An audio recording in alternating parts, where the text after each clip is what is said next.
UPSC का member या उसका अध्यक्ष जब अपना जॉब छोड़ेगा तो दूसरा सरकारी नौकरी नहीं कर सकता है। उसको हटाना खिलवाड़ समझ गए। 10 गो क्वेश्चन चाहिए, मंगा लेगा कितना, 250 क्वेश्चन। यूपीएससी का क्वेश्चन नहीं लीक होता। यूपीएससी वाले हर जिला के डीएम को फोन करेंगे।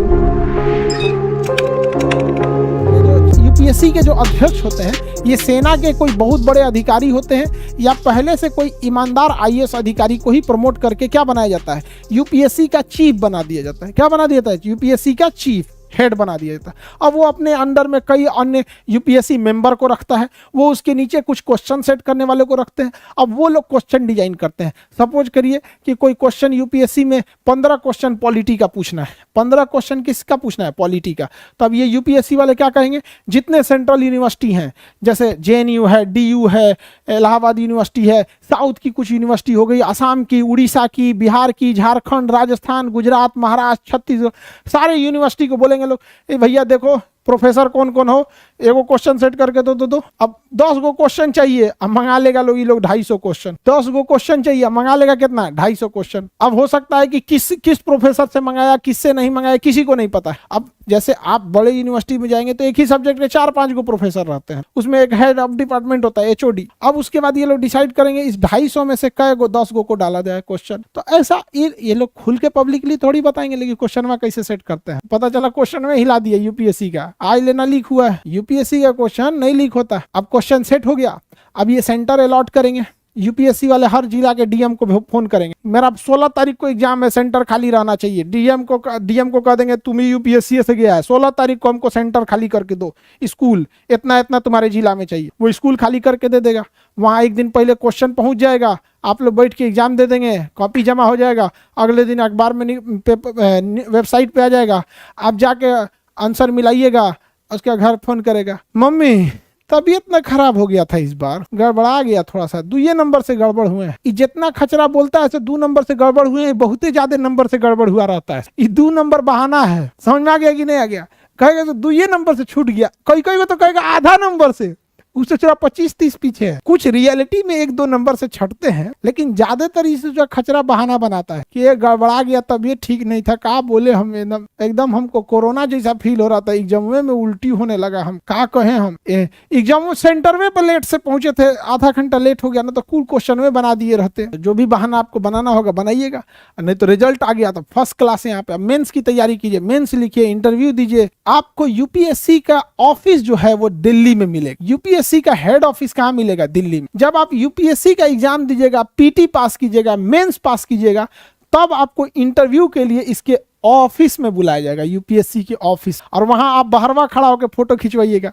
क्या पता कि एक बार तो इंटरव्यू में पहुंच गए, अगली बार पीटी भी पास हो पाएंगे कि नहीं। बहुत बार ऐसा आप लोग को कभी मिलवाएंगे। एक मतलब अभी सर्विंग आईपीएस है, इंडियन पुलिस सर्विस आईएएस, अभी तो ट्रेनिंग में, तो अभी वो जॉब सर्विस में है, वो बंदा इंडियन पुलिस सर्विस आईपीएस में अभी ट्रेनिंग में है, और यूपीएससी का पीटी नहीं निकला। उसने दोबारा भरा कि इस बार हमको मेहनत करना है और जम के पढ़ना है और डीएम निकालना है, आईपीएस से उठा के डीएम, पीटी ना निकला। अब सोच सकते हैं कि उस आदमी से पीटी नहीं निकला तो यूपीएससी कितना टफ एग्जाम लेती। इसलिए यूपीएससी को आप हल्के में नहीं ले सकते। कभी मिलवाएंगे, ट्रेनिंग वगैरह खत्म हो तो आप लोगों से, तो यूपीएससी काफी चैलेंजिंग एग्जाम हो जाता। आगे बढ़ जा। यूपीएससी के अगर अध्यक्ष है, जो यूपीएससी का कौन है? अध्यक्ष।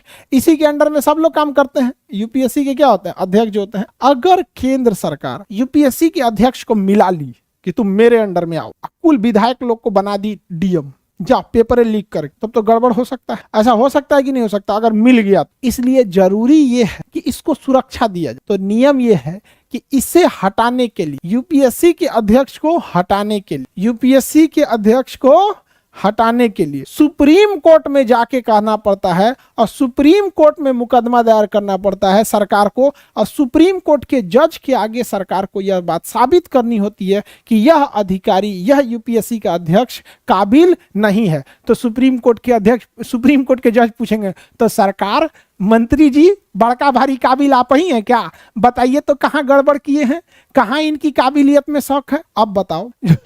यूपीएससी का जो एग्जाम दिया होगा वही ना डीएम और एसपी बना होगा, और जो 10 साल या 20 साल 30 साल डीएम एसपी के पद पर रहा होगा, तब जाके उसको जिला से हटा के कमिश्नरी दिया गया होगा, सचिवालय दिया गया होगा, सेंट्रल डिपार्टमेंट दिया गया होगा, आईबी हुआ होगा, या फिर बीएसएफ में दिया गया होगा। इधर उधर घुमाने के बाद में प्रमोशन ले आके आईपीएस उसको बनाए होंगे यूपीएससी का अध्यक्ष, यूपीएससी का उसको हटाना खिलवाड़ समझ गए। अरे एक तो नयका आईपीएस आपको सुना देगा बढ़िया से, तू तो वो हटने वाला है। सुप्रीम कोर्ट तो बढ़िया बढ़िया लोग का बुखार उतार देता है।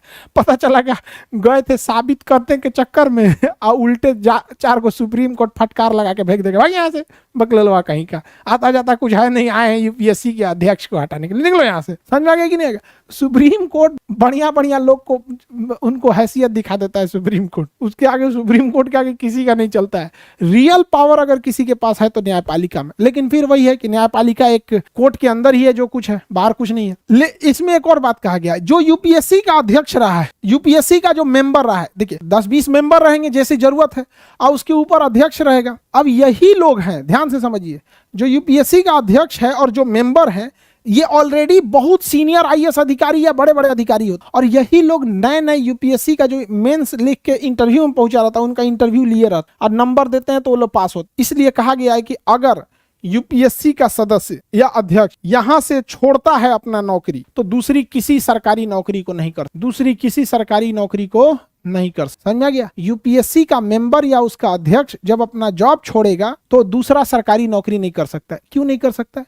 आज एक बताइए, यूपीएससी का उच्च अध्यक्ष है, वो ही इंटरव्यू लिया है तो नंबर अच्छा दिया है तो कोई डीएम बना है, नंबर थोड़ा सा कम दिया है तो आईपीएस बना है, थोड़ा सा इसे दिया ई बना है। अब पता चला वो नौकरी छोड़ के कहीं एसएससी का नौकरी कर रहा है, तो कभी कोनो डीएम घूमते फिरते आएगा तो कहेगा, अरे सर आप ही तो मेरा इंटरव्यू लिए थे, यहाँ क्या कर रहे हैं? खराब नहीं लगेगा जी उसको? अरे भाई उसको कितना खराब लगेगा? समझ में आया कि नहीं आ गया? तो इसलिए कहा गया है कि यूपीएससी का जो अध्यक्ष होता है और उसके मेंबर, ये रिटायरमेंट या जॉब छोड़ने के बाद दूसरा सरकारी नौकरी नहीं कर सकते। प्राइवेट जॉब तो कर ही सकते हैं।